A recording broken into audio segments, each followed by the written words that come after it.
Adam here with Brooksaw Antiques. Today we have this 1946 Royal Quiet De Luxe vintage portable typewriter. I'm going to show you how to use the functions and make sure they all work.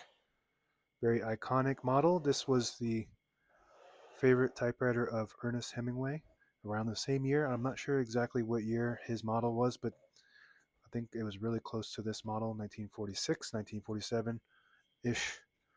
Up top is the adjustable paper guide. This helps you guide the page in straight. I'm going to line that up with the edge of the platen, which is the main roller that feeds the paper. Margins are located behind this flip panel. You can set them with your finger on the left side or the magic margin. The right one doesn't have a magic margin, but I'm going to set that one around 75 to 80. And if you want to use the magic margin, you just put the cursor where you want it and just flip it to the front. And as you can see, it magically sends the margin to that spot.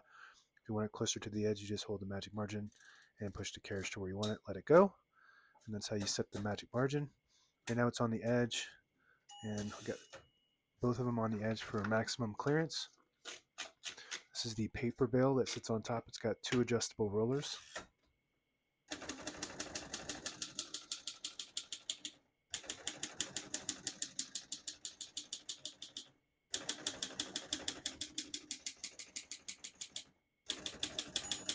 Once you hear the bell, you're at the end of the margin. Hit this line space, gets you back to the beginning, and skips one or two spaces. Right now we have it on single, but if you want double, you just flip the switch forward. It skips two. We're going to keep that on single for now and finish typing. As you can see, all the keys type nice and none of them skip or stick. I'll type a sentence in red on the next line and switch from black to red. There's a switch on the right side here. Flip that over to the red indicator. It prints the bottom portion of the ribbon. When you have it in the middle, it prints the top portion of the ribbon, which is black. When you move it down and over to the right, it doesn't print any ink at all. It just leaves a stencil for copying purposes. We're going to move that all the way over to the red indicator to print the bottom portion of the ribbon, which is red.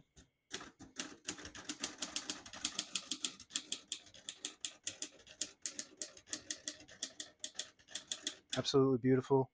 Something about, I think the year, all the 1946s I've had have been super smooth and just mechanically really nice.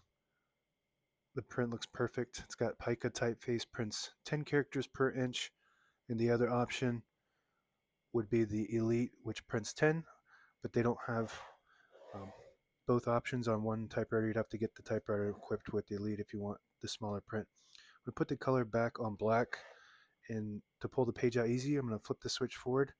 Unlocks the rollers underneath the platen, allowing you to pull the page out easy or load thicker paper like carbon copy or cardstock. Make sure you flip that back before you load the next page or else it won't load correctly. Got a shift on each side and a shift lock on the left. To clear that, just hit the shift button again, backspace on the top. Sorry, my microphone fell off. Backspace, very smooth. Tab on the top right.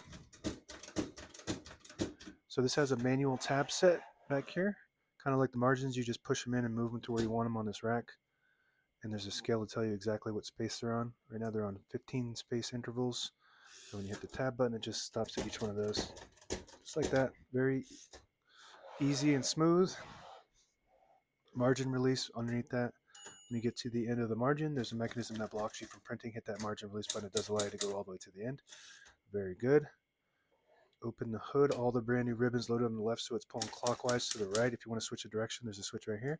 Flip that to the left. It will pull counterclockwise to the left. We want it to go right. And also this has the automatic ribbon reverse. Pretty much every typewriter has that. Pretty sure every typewriter has it. Which, if you have eyelets on the ends of your ribbon, it's a little metal piece. It will catch in there like this, and it will swap to the side that it catches on. So that's end of the ribbon, and it'll start pulling back to that side. And indefinitely will keep going back and forth until it uses up the ribbon completely dry. This is your touch control from low to high. The higher you go to the right, the more tension there is when you hit the keys. You do have to hit them harder for them to print, but they respond faster, and you just want to gauge to what your preference is on that. I always like it on low. This is a very responsive typewriter, but if you just really like to just hit those keys, I don't know, really advanced typers might like it on high. Depending on your typewriter, some typewriters really require a high, like the Olivetti Latera 32. This is your carriage release on the right side, very smooth. You can do this all day long. Very nice condition machine. Carriage release on the left, super smooth. If you push in the button here on the end of the knob, it disables the spacing so you can get to an exact spot on the page. You let it go, you get those clicks. Each one of those clicks is one space. Same concept with this lever on top there. Actually, that's a line space selector. This lever here, the very top one, disables the spacing. Flip that back, you get the clicks.